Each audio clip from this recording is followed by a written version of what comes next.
everybody. Today at Millstone Firewood we have some tree service wood that I got yesterday, and I need to get this cut up and ready to go in the furnace. So yesterday my neighbor up the road asked me to move this tree that was in the way.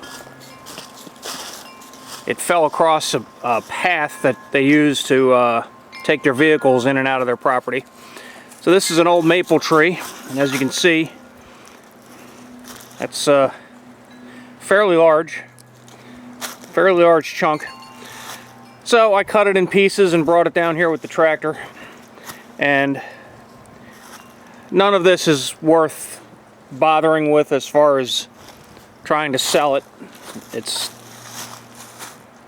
too big and gnarly to do much with, so I'm going to have to pick this up with the grapple and cut this in small pieces, and then I'll just put it right in the furnace as we need it. And there's some pieces over here, a small pile of logs that needs to be split, another piece of the maple. This piece is nice enough, I'm actually going to cut it up and split it and stack it. So that's what we're doing today. We're going to get this knocked out. I'm going to run the old slow, painful log splitter. And we have a beautiful day up here in northeast Pennsylvania. Perfect for working outside. Alright, so I've got my Stihl MS-661. We've got Thomas the turkey supervising the whole operation. Got my grapple. We're going to come over here, we're going to pick this log up. So I think it's going to be easier because of how big it is. I'm just going to pick it up and then pick it up with the grapple and then slice it up.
Alright, so that made pretty quick work out of that big chunk.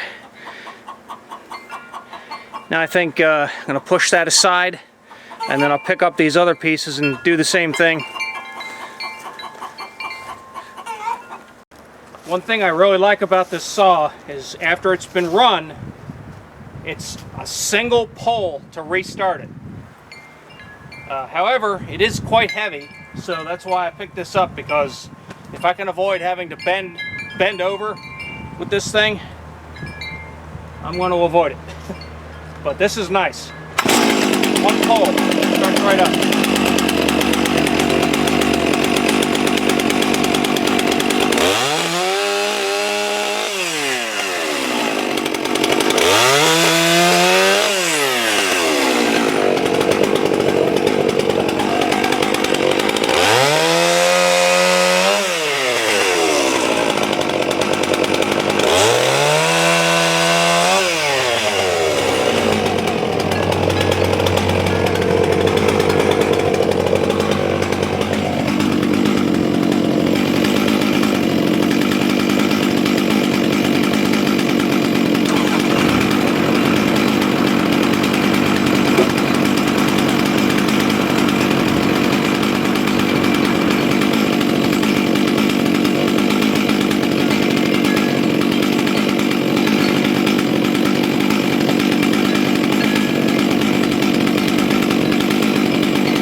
Kind of go slow when I'm doing these because I don't want to touch the ground with this chainsaw.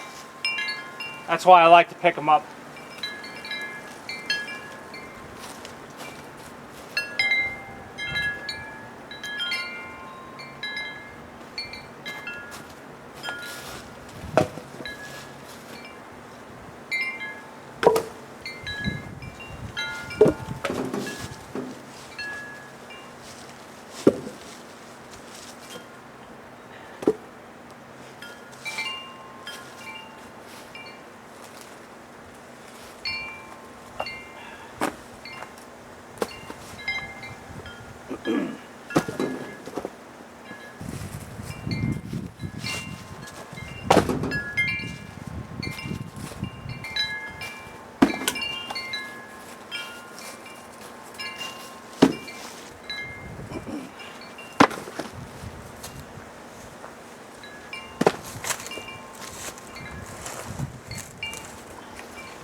Now with this piece, I'm gonna cut it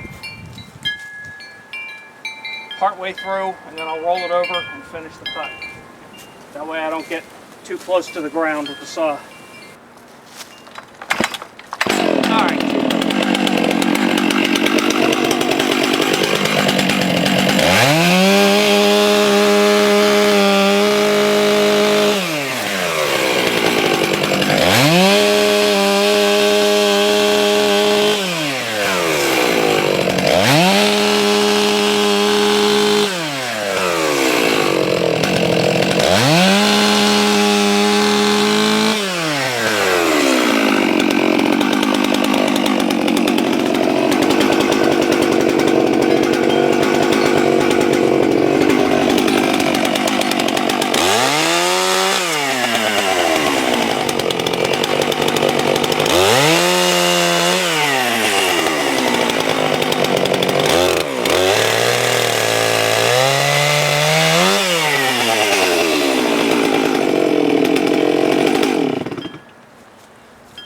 Alright, that takes care of this piece, or these pieces anyway, and all this can just go right in the furnace as is.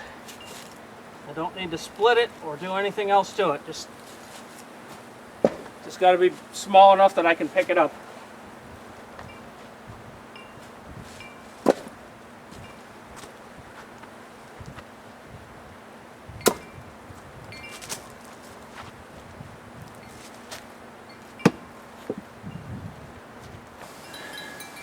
Alright, so this other big monstrosity of a log, I'm going to pick it up and bring it closer to the splitter. I moved the splitter over here because I'm close to those pieces. So I'm going to bring that over here, cut that up on this side, and then we'll have all our log pieces in the same place. And I probably will tilt the splitter vertical because some of these pieces are too big for me to lift. I mean, I could lift them, but I don't want to hurt myself.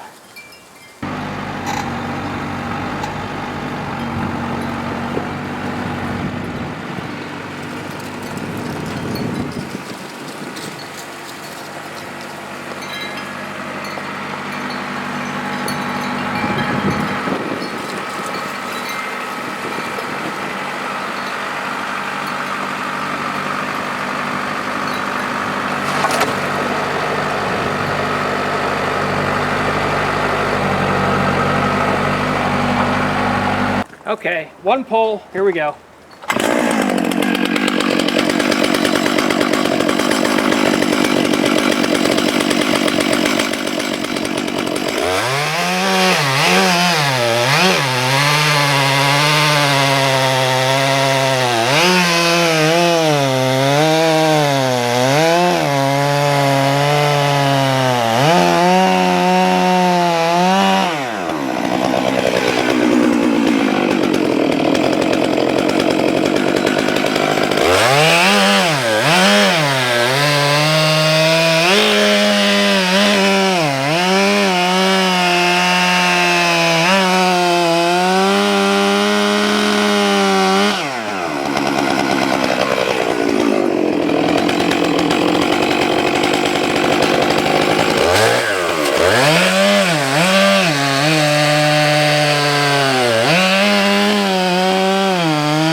Now we get to gas up the splitter and get to splitting. Alright, so the first thing I'm going to do is set this vertical.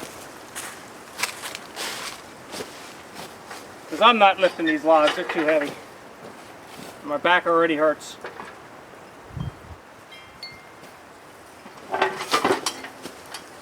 So there we go. One vertical log splitter. My mind says yes, my body says no way.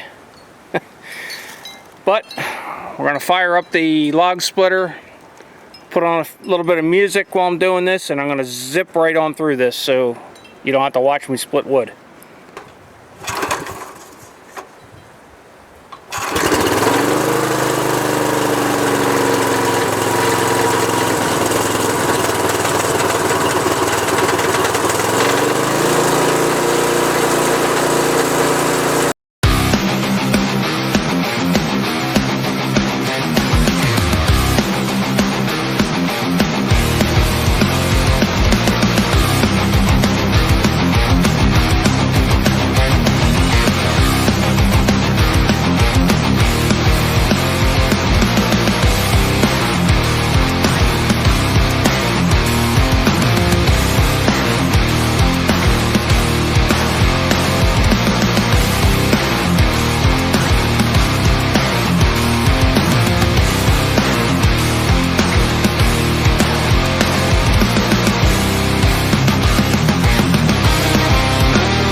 Son of a b****.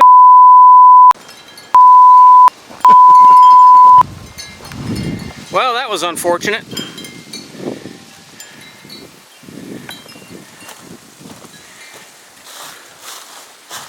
So I had a hydraulic hose come off, and my brand new pants that I just bought at Tractor Supply are now ruined.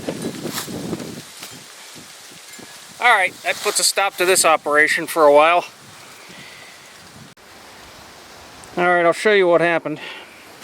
So this return hose blew off of this fitting here. So I cut the end off the hose, pushed it back on, slid the hose clamps back down here. No matter how tight I made the hose clamps here, I could still wiggle the hose off. Now, this thing has been in this condition for 20 years. Well, maybe not 20 years, but at least 15 years. And it's been working fine. Now, all of a sudden, today, this hose decides that it's no longer going to stay on this fitting. And I don't know what the deal is.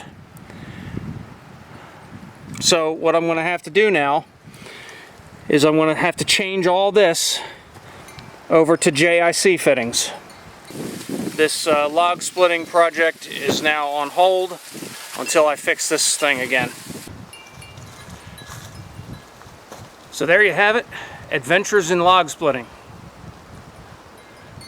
What was going to be a productive afternoon is now no longer productive. But I guess it'll make a good video. So thanks for watching, everybody. Stay tuned for the repair video where I replace the bad hydraulic hose on the log splitter. That'll be coming up.